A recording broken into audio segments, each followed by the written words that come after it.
Lionel Nelson here. Lionel Nelson here. Welcome to A Father's Note, promoting fathers through building men. It's so important that we always stand up for our fathers. We want you to know we're with you. We're standing behind you 110%. Hello, everyone, and welcome to another broadcast of A Father's Note. As always, we're certainly glad that you took the time out of your busy schedule to join us. Here at A Father's Note, we promote fathers through building men, So we want to talk tonight. We're going to have a conversation here that, hey, I just feel it's just something that was laid on my heart and we need to talk about. Because, we hear the narrative of we've been watching the news and mainstream media, what have you. We've been hearing some things that has been stated that's concerning us that, we as a people, and I'm talking about Black people, that if you ask me, they really trouble me. But I want to say this here. I want to start off by saying this, that when I started this channel, A Father's Note, its purpose is to promote fathers through building men. And that is what, since I've been on this channel here lately, that what I have always strived to do to the best of my ability. Now, in the process, though, I would say that I have always strived to have a balanced show, okay? And what I mean by balance, where I strive to remain neutral, when I'm giving my commentary on various subjects, because technically I don't know it all. And, I'm yet here, have an open mind to learn things. And so, however, as much as I possibly can, one of the things I always try to do is to keep politics, out of my commentary. And yes, of course, there have been times that I have dabbed here and there, but yet in the process of me dabbling, I have always strived to remain neutral in my opinion.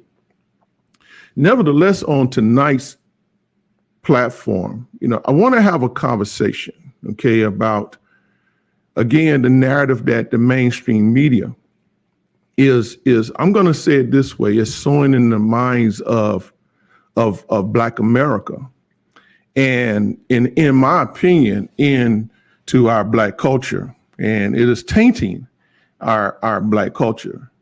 Okay, so now what's that narrative you're saying? Well, I just feel it's a narrative that's really brainwashing us to believe something to be true that is not fruitful, okay, to our individual success as a person and as a culture of people. Now, that narrative is a narrative that, that we as a people are being held back, okay, and that we are suffering an injustice. Well, I don't agree with that. Okay, and of course, this is my opinion, but no, I don't agree with it, and I don't think that is true. But I believe that if we as individuals, hear me out now, I'm just asking y'all to hear me out, listen with open mind, was to push back on this false narrative, which I'm going to show you tonight. And if we were to train our minds on the substance that would generate, on things that would generate success, then we all can succeed as a people, or as a Black people in our culture. So tonight's topic is America against the Black family? Or the counter to that is Black America against the Black family? Now, I'm going to go on record right now, and I'm going to say that I don't believe that it is America that is against the Black family, but it's Black America that is against the Black family. And I hope tonight that, with an open mind and an open heart, that you're able to hear and to receive, my commentary, or that will make my point tonight why I don't feel that, or I don't believe that it is America against the Black family, but it is Black America that is against the Black family. So again, today, and I hear it all the time, and we know that we have some organizations out there that want to continue to promote the narrative that, we are an oppressed people and that we are living in a system that has been designed to oppress us and that is against us. Well, again, I disagree. And I'm entitled to disagree. And I want to say this here for those that are watching on Facebook. Thank you for tuning in. And please, leave your comments, or if you have opinions or questions, please share them. And we're going to do our best to either respond to your comment or to give an answer to your question. Okay. Well, I want to continue. Well, first of all, I want to say to you, those of you who are in Black America, who are Black just like me, okay, stop allowing yourself to be brainwashed, with a spirit of defeat, a spirit that promotes defeat. And, when we are told that we are held in bondage, my question to you is, why do you feel that you have to believe that? What is it that you have seen or bear witnessed? What is it that someone has told you, okay, to have you to believe that you are living in bondage, or that the system is against you, or that the white man, all he wants to do is to keep us down and to keep us oppressed? The justice system wants to keep us bound up. Why is that? Why is that? What is it that has happened to cause you to want to believe that? Okay. So now I'm going to tell you that I have given careful thought, very careful thought, to responding to the subject. Of course, I brought it up. I asked the question, and if you have an opinion, please share it. I want to hear your opinion. And my desire is that hopefully that we can have some open dialogue about it, because, it's gotten to where it is right now, especially with the social justice warriors now, that, nobody can have an opinion or an opinion of difference. Okay. No one can say anything different other than what's the narrative that is being pumped through our social, or through social media, or through mainstream media. Okay. Now I'm going to tell you and go on record. As a matter of fact, I strive to make it my business as much as I possibly can, avoid to listen to just regular mainstream media and news, because this my opinion, you all, and I'm sure there are many others out there that believe with me and agree with me that the media right now is tainted, and is simply because it wants to push a narrative, okay, to keep us in bondage, to continue to pimp us. I'm going to say it that way, to continue to use us to accomplish their agenda or another agenda. But I believe, though, if we as a Black people, if we all have the same mindset, okay, and I'm going to go as far as to say this: if you have the same mindset that I have, that we as a culture of people, we can do some great things together. We as a culture of people, we can really advance our families. We can advance our Black businesses. We can advance our Black successful people far greater than what other cultures in America are doing. And I think it's an absolute shame that we are really floundering our opportunity to do so. So now, again, I do want to welcome your comments and whatever thoughts that you may have, questions that you may have and you want to share. Okay, please feel free to share them.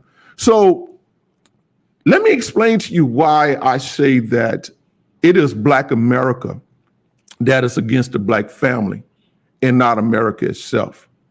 Well, first of all, what I have come to realize is that America is one of the most free places that anyone can live in. Okay, it is the land of opportunity, and our laws are it contains laws. It possesses laws that allow us to be a free nation. that allow us to be a free people. And this is the way in which that our forefathers had written it, so that we can be free. Now, some of you may already be saying, well, what about slavery? Well, I'm going to get to that in a minute, okay? Because that seems to be the driving force behind everything. In essence, it's still, even though slavery been done over 100 years ago, but yet still our minds, because we keep believing the narrative, because we have people in mainstream media that keep pushing this narrative. I don't even want to mention no particular party, okay, but that, we need them. We need them in order to survive. We need them in order to advance what we want to do for ourselves. Well, I disagree. I absolutely disagree. But getting back to it, that we are living in a land of opportunity.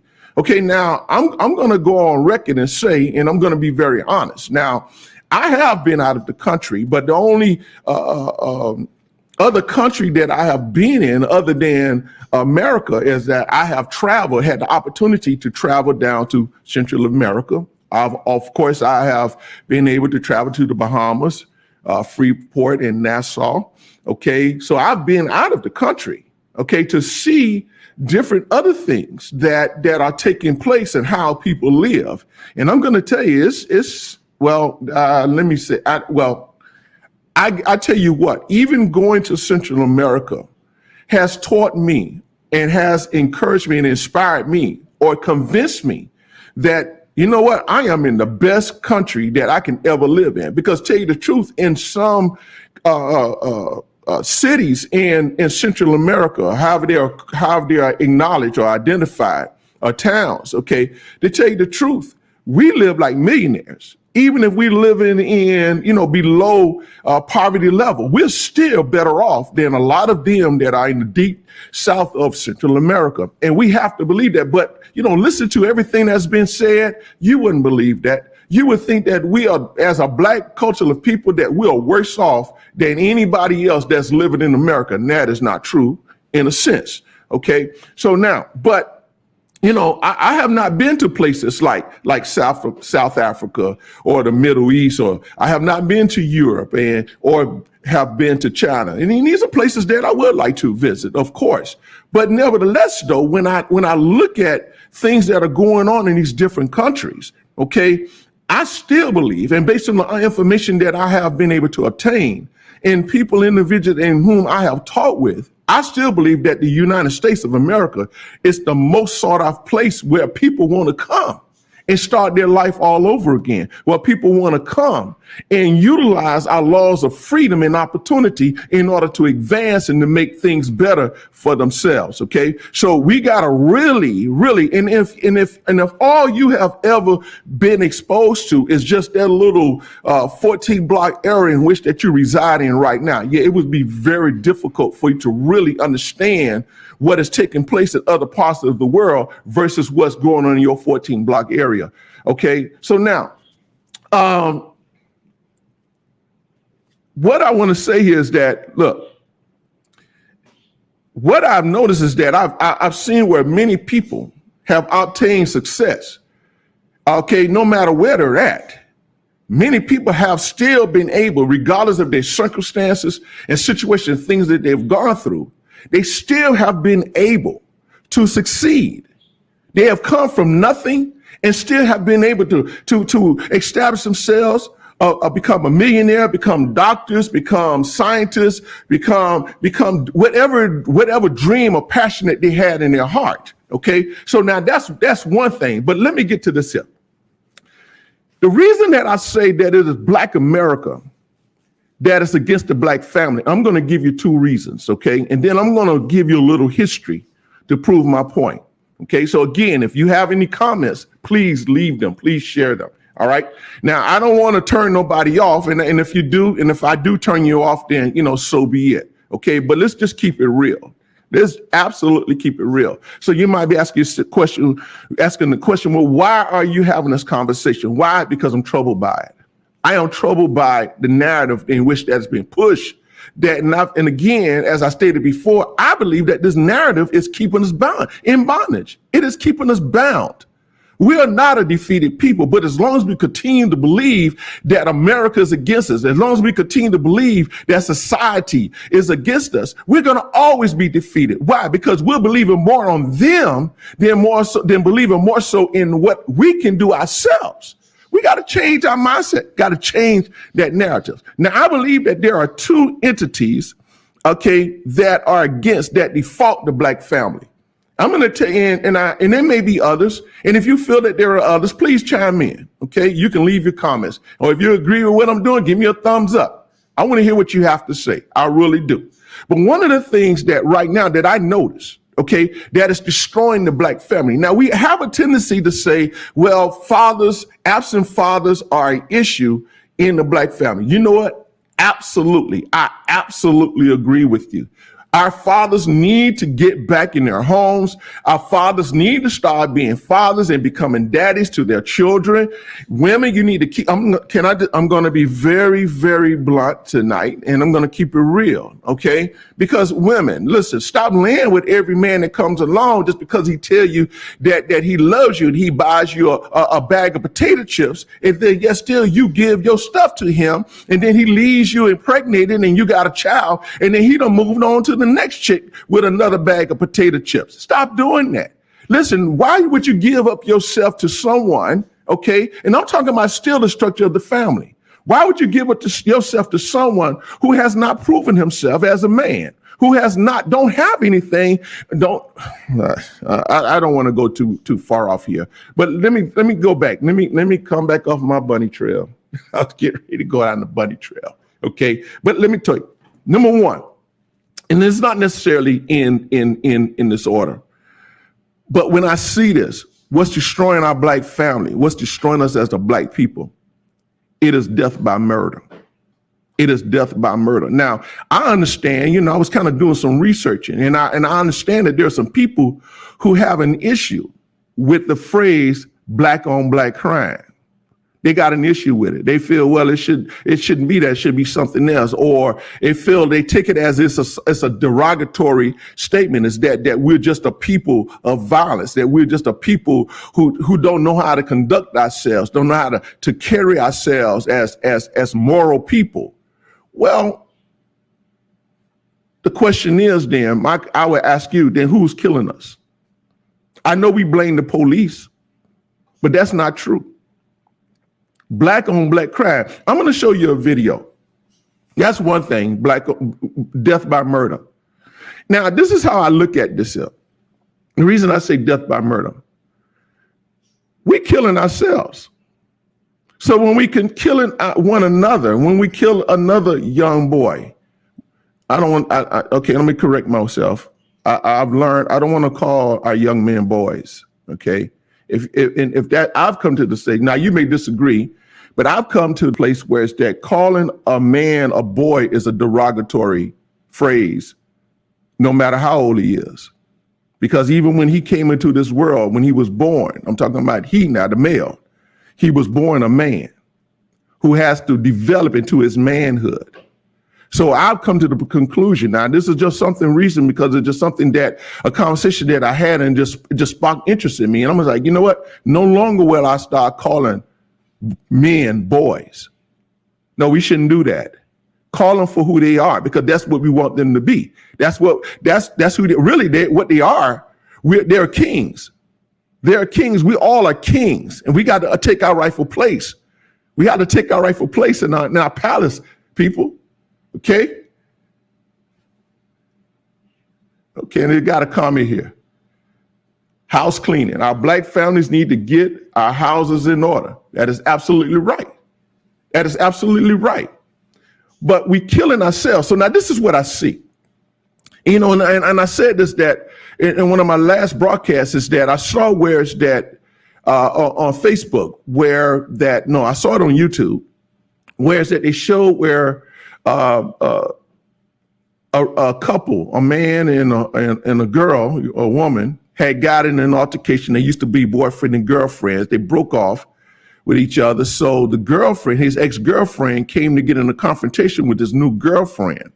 So the boyfriend went out there to break those two up, So the ex-girlfriend went and told her boyfriend that he pushed her and all this kind of stuff. And then the new boyfriend of the ex-girlfriend, I know this sounds kind of good, but try to stay with me here. What he did, he shows up and he shoots the ex-boyfriend point blank range, killing him. He's a father of 3 children. That's a family destroyed. It wasn't the white man that came up there and shot him. It wasn't America that came up there and shot him. It wasn't the Ku Klux Klan that came up there and shot him. It wasn't the police, whether or not they were black or white police, that came up there and shot him. It was another young black man that killed another black man, destroying another black family. Now, that young man who he shot, children has to grow up without their father, and their mother has to live with that. You see this? He had the children. He had her children with him. Now, so who destroyed the family? Who is against the black family? Who is it? But we don't talk about that. We don't talk about the black on black crime that's killing one another, destroying family after family. And listen, let me show you a video real quick here. I want to show you all a video, and I want you all to tell me what you think. What do y'all think about this here? Okay, somebody sent this video to me, and I want to share it with you. Now there's no audio. I had to remove the audio because y'all should already know what's going on here. But I had to remove the audio. But I want to show this video to you right here. Okay.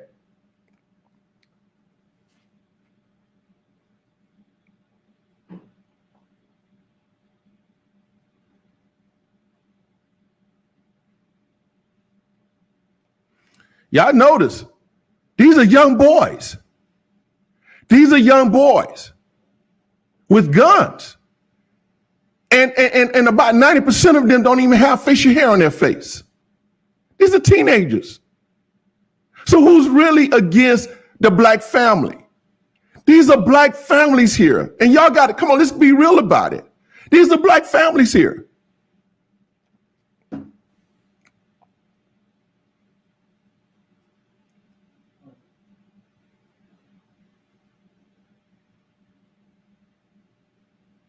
I'm going to show you something here. Hold on. Oh, not right there. Let me see if I can get them real good here.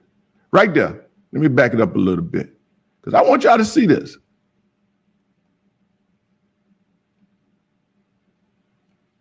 I keep missing it.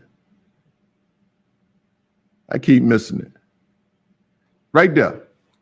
That's an adult. That's a grown man.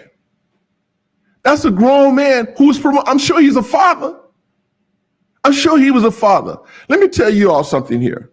If I was to see any of my sons out here, I would really be in trouble. I would be grieved in my heart and in my spirit.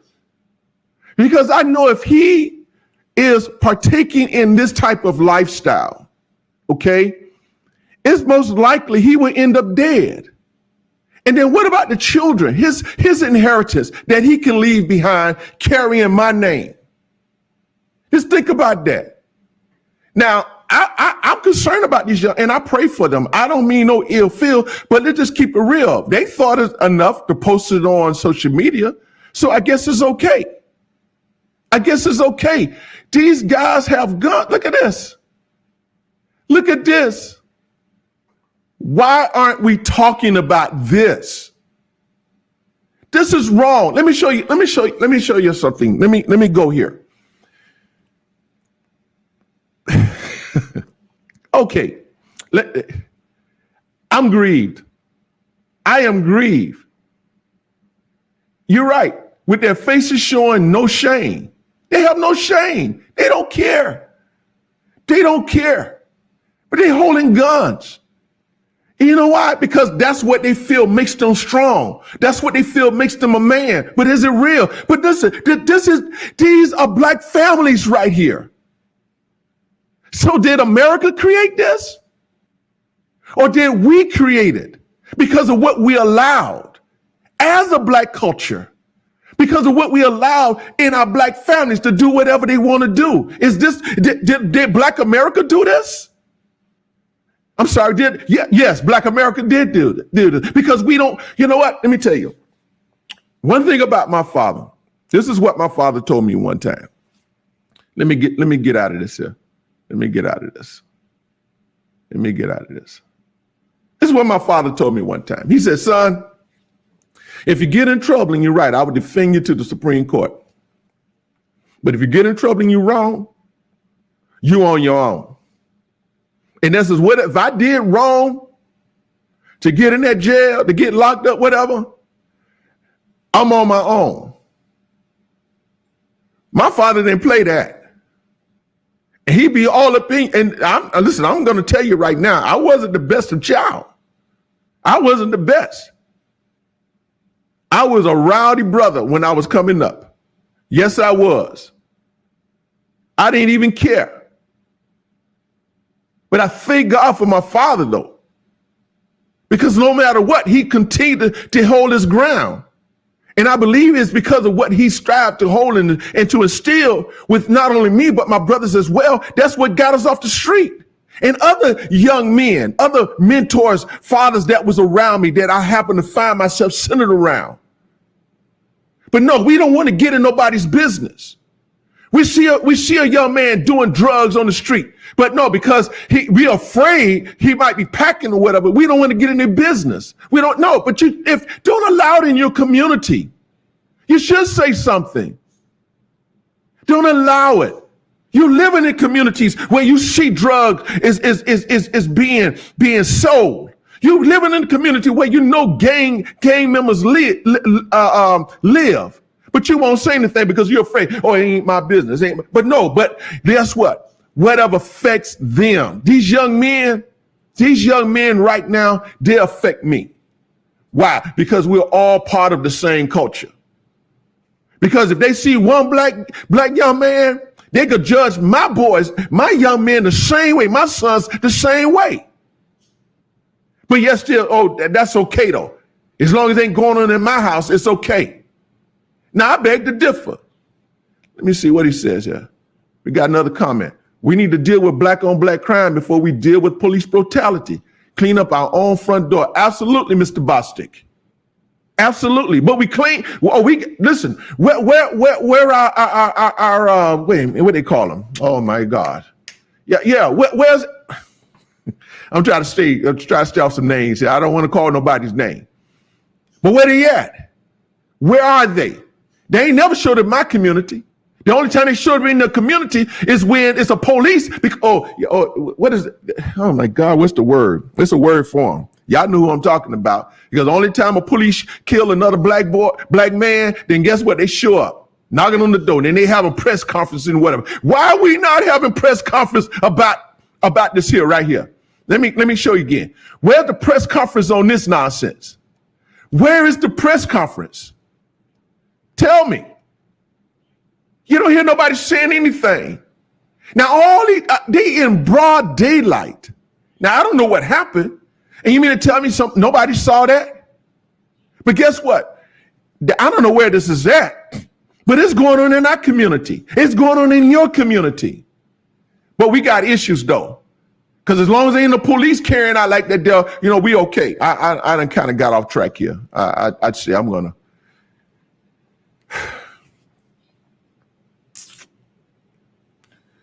Let me show y'all something else here. I hope I'm doing okay. If y'all agree with me, tell me something. Civil attorney activists. Absolutely. It says exactly that creates the fear in other communities about us. Absolutely. Absolutely. But I'm going to come back to that video in a minute here. But I want to show y'all something else. Okay. Because I went online and I pulled this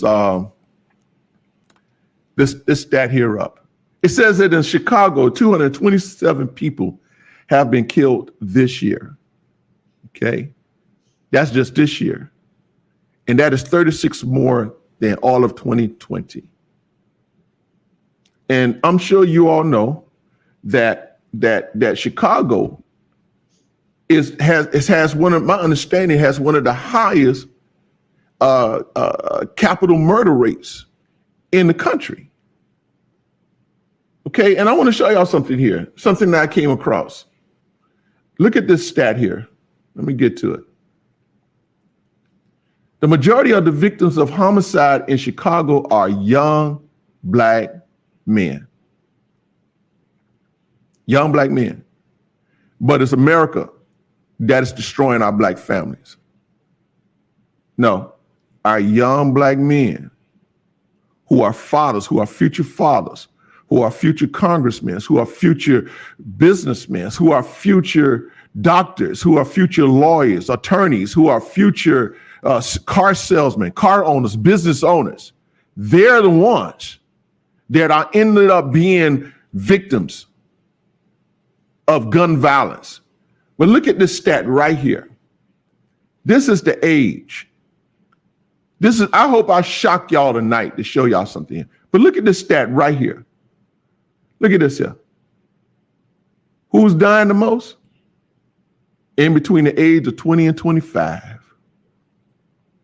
Look at that spike. Let me open this a little bigger so y'all can see that. Look at that spike right there. Almost 50% of the homicide victims in Chicago are in between the ages of 20 and 25 years old.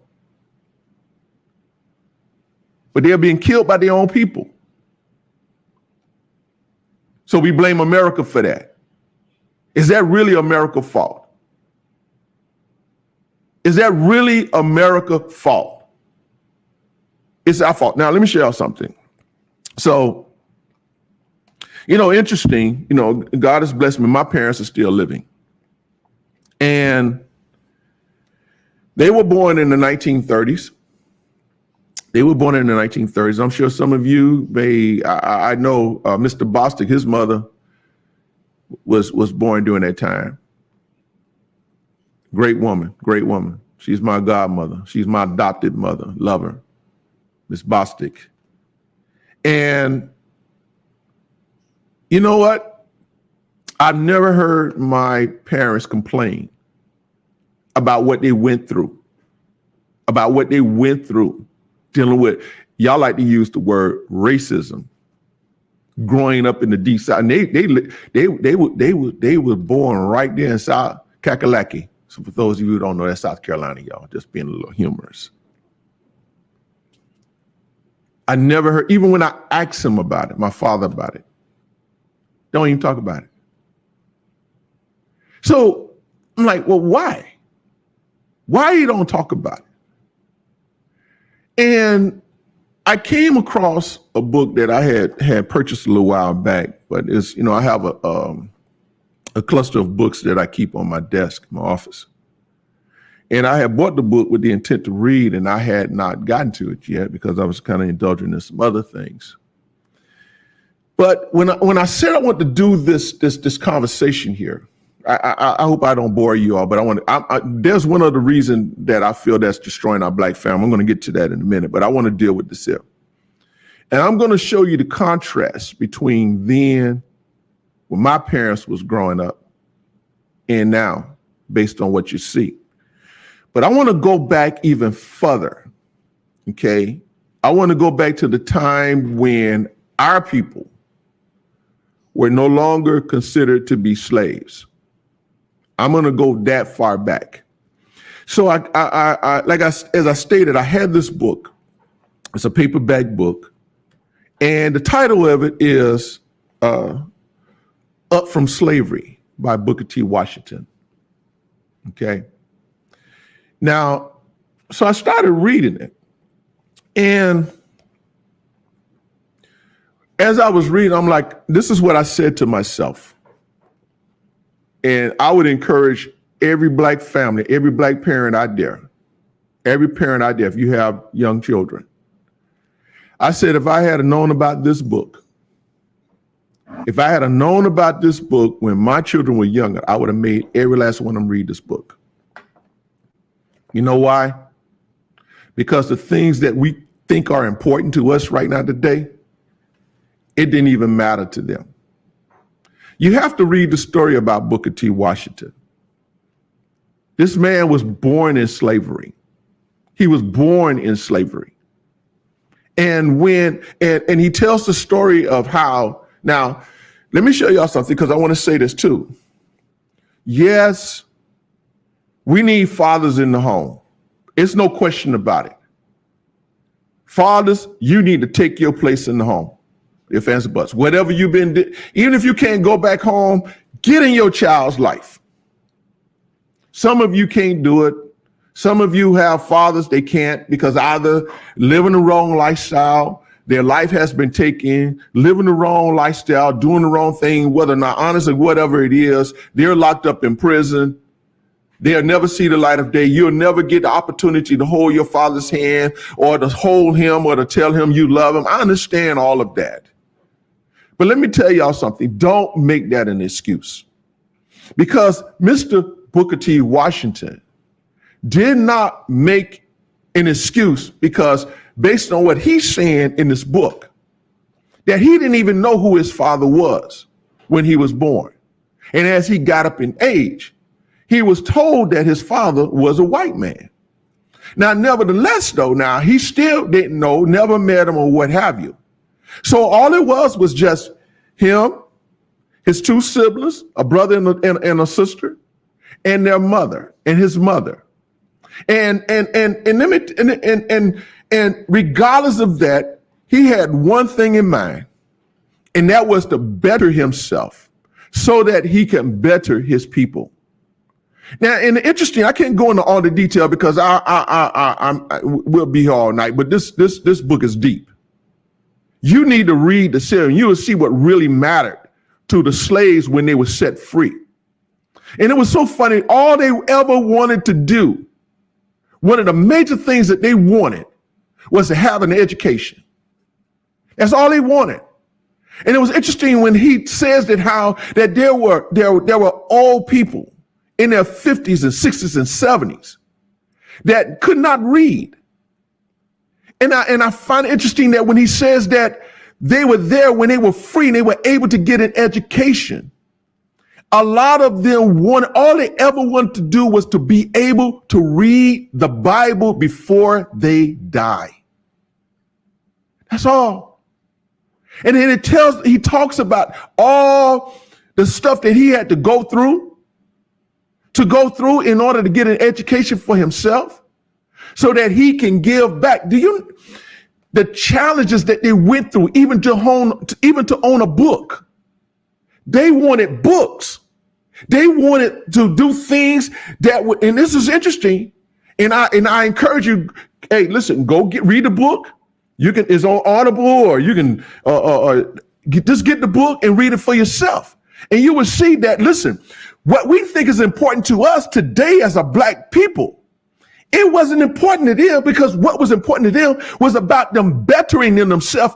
And even if the white man didn't do it, they were still doing what was necessary in order to, because guess what? You know what they did? They came together as a community.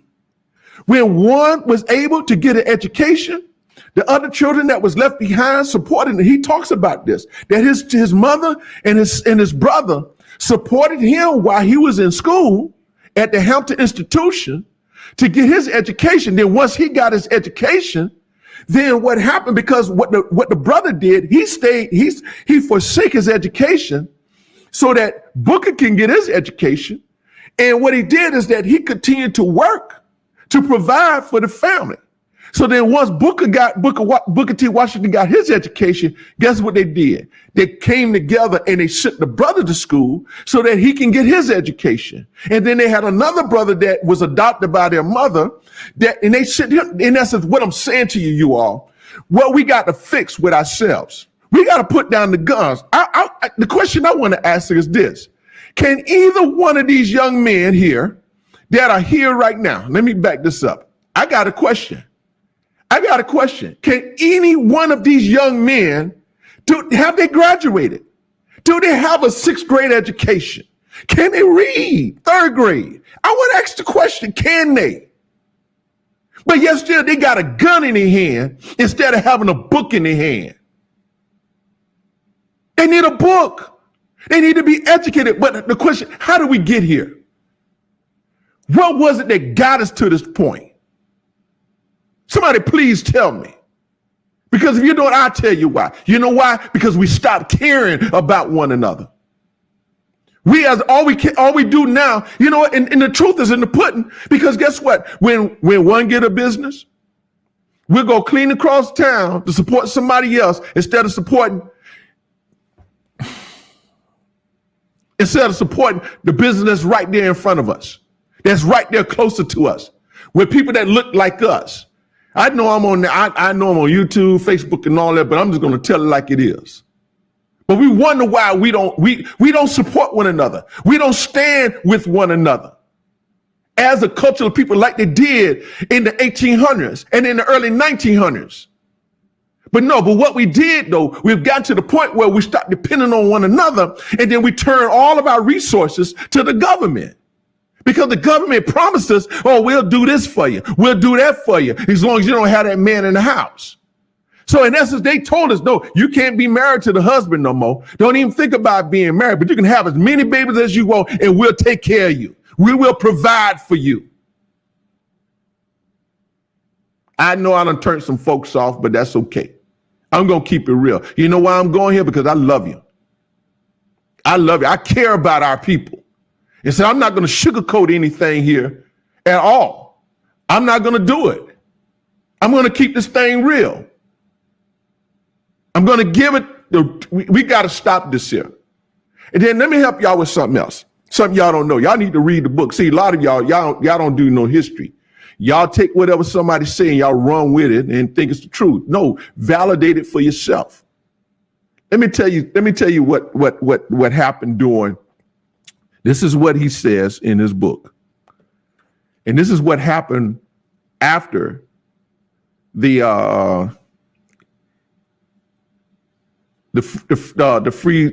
slaves were set free.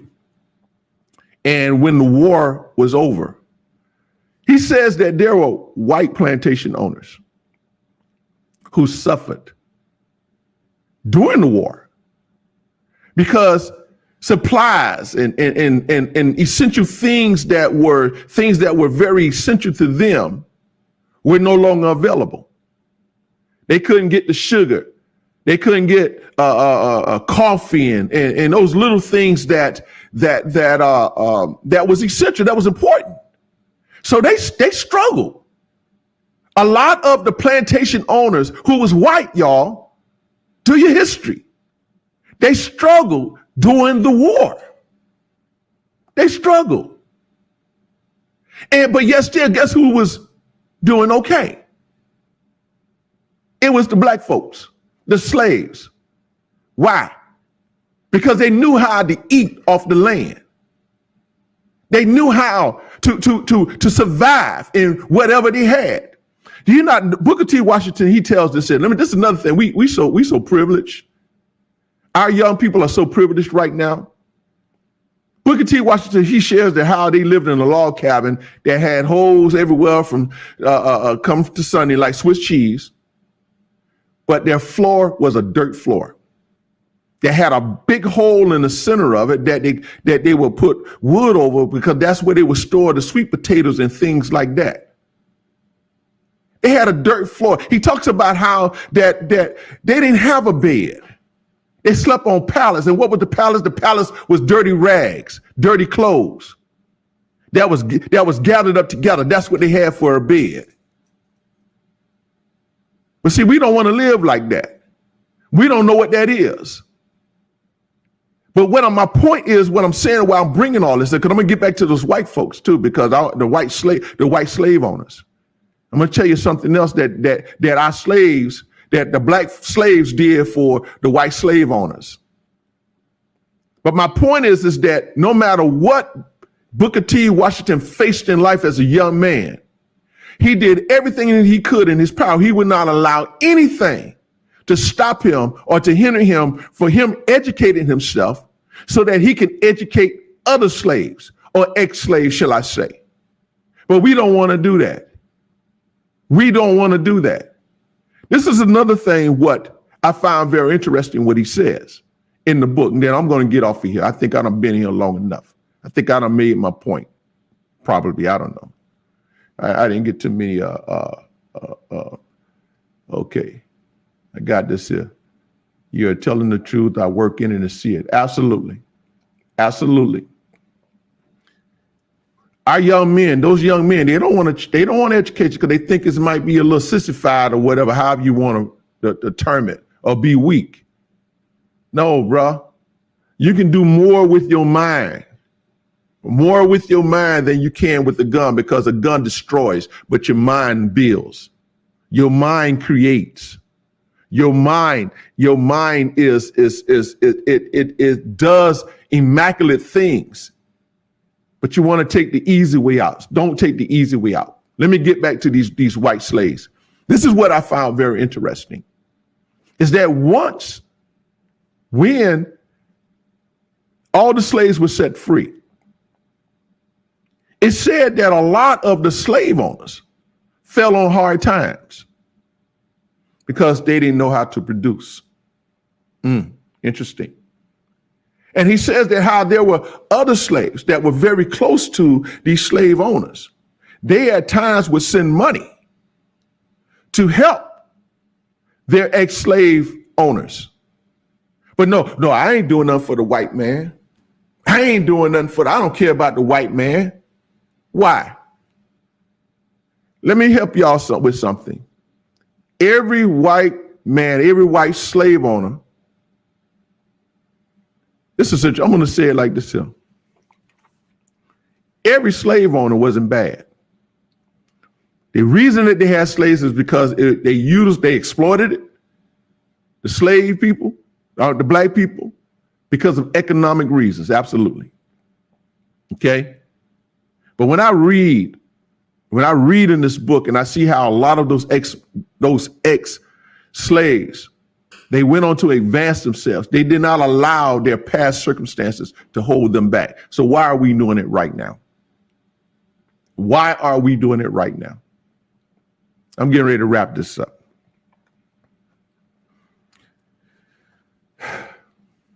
Man, I hope I've said something y'all okay with. Those of you that are watching on Facebook, thank you for your comments. Appreciate you. Let me help y'all. Again, I admire my parents because, okay, so, my parents, my father. Oh, this is another thing, because this is going to go here. This is what Booker T. Washington said. He said that he felt that the slaves were at a better advantage than their white counterparts. And the reason being is because they had to learn how to do certain things. They had to learn what work was about. He thought that labor was one of the best things that could ever happen to a black man. To learn the importance of labor. To learn the importance that it ain't all about just he made a point. I'm just trying to do it. I'm just responding off of memory. And he said something to the extent that, education was good. He appreciated it. At times he would envy how others would have certain things and he didn't. But he said at the end, when he was done with his education at the Hampton Institute, that he said that he appreciated his upbringing. He appreciated that, and also because there were some white women that instilled in him work ethics and that taught him what was the correct and proper way in how to clean the house and how to really take pride in what it was that you had to do. And he said that what he did, he didn't have any money. When he got to he had to travel over 50 miles to get to the Hampton house from where he lived. And when he got there, he had 50 cents in his pocket. He had no tuition in anything. Of course, tuition back then was $70 a year. Can you imagine all of your college parents? Woo! What about $70? But that was a lot of money back then. But what he said that he did in order to pay for his board, he started working as a janitor. Yeah, I don't want to tell those stories. Y'all got to read this book. This guy here really dispels and debunks. His life debunks all of the excuses that we make as a black people today. Yes, it does. Let me tell y'all something. I got to get out here. At one time in my life, I hit hard times. I mean, I hit bottom. I was homeless too. Yes, sleeping out my car. You know, thank God for my parents. They did their best to support me. But let me help y'all something. Because see, all of y'all that got issues with the white man, do you not know that it was a white man, a very good friend, I call him my brother, who came to my aid, who stood by me, who supported me, who made sure I had the essentials that I needed in order to stay. He helped me get on my feet. There was some couple of other people, but this man was, he was essential in my life. And I'm going to give him props right now because I thank him. That's how much I appreciate him. If you was to call me right, hey, Mr. Nelson, I need you. Guess what I'm doing? I'm going to be there for him. He never asked me for anything. But he took it. He looked out for me. I don't have issues with white people, y'all. I know some of y'all do, but I don't. Because guess what? A lot of us would not be where we're at if it was not for the, as y'all like to phrase it, the white man. I'm just got to keep it real. I remember my father, when he used to do mechanic work, and where we lived at, he worked for a white man. And that white man entrusted him with his shop. I was a little boy going there. He'd take me to work with him at times. So no, y'all need to stop that lie. Y'all know y'all got good white friends. Y'all know that. Stop telling that lie. Huh? Y'all spending money? Okay, let me stop. Okay, all right. I'm done. I'm done. What do you say here, Mr. Carville? He said, we help them build and forget about help our own. Absolutely. We don't support one another like we should. We don't. I'm going to keep it real. And stop wanting something for nothing. Stop that. Okay. But anyway, the other thing that I wanted to get into, but I'm going to stop right here because my time is running. Poverty. Poverty keeps the black family down too. There was something, I'm going to say this here. I had an experience a couple of years ago, and it really woke me up about finance, about money. And it was more than a couple of years ago. And it really, my parents didn't teach it to me because they taught me what they knew. But I'm going to say to you, those of you who have young children right now today, make sure that you educate your children about money. Stop telling them, just follow me here. Job is good now, but teach them about the importance of having a business mindset. Sit down with them, teach them how to budget. At 8, 9, 10 years old, take that PlayStation or whatever the popular game is out of their hands and put a book on finance. Or if they love YouTube so much, pull up some YouTube videos that talks about finance and let them educate themselves about how money works. But we complain about the white man this, the white man that. No, but guess what? How you think? We got some black millionaires too, you all. We have more than what you think. They just ain't flamboyant like we have some folks. Oh, y'all know, shucks, I might be a millionaire, but you'll never know. And we all, the truth be told, we all are. It's what's in us, but we got to want to get it. Okay, I'm done. I'm gonna talk down. All right. Hey, but listen, if y'all like what I said, please leave a comment. Leave a comment. If you like what I said, if you agree with what I said, or if you disagree with what I said, you can tell me that too. Let's have some dialogue. Let's have some dialogue about it. 'Cause I'm not afraid. That's another thing we've gotten away. We've gotten away from the fact of being able to have debates without getting mad, without cutting one another, without talking to somebody, without having a conversation. Hey, just because we could disagree and we can agree to disagree, and that's okay. I love having conversations like that because I love to see how other people think, because guess what? You know what? They may have a great point that's different and better than mine, and I'm okay with that. But we got to stop getting mad with one another just because, whether or not you this or you that and that. You know what?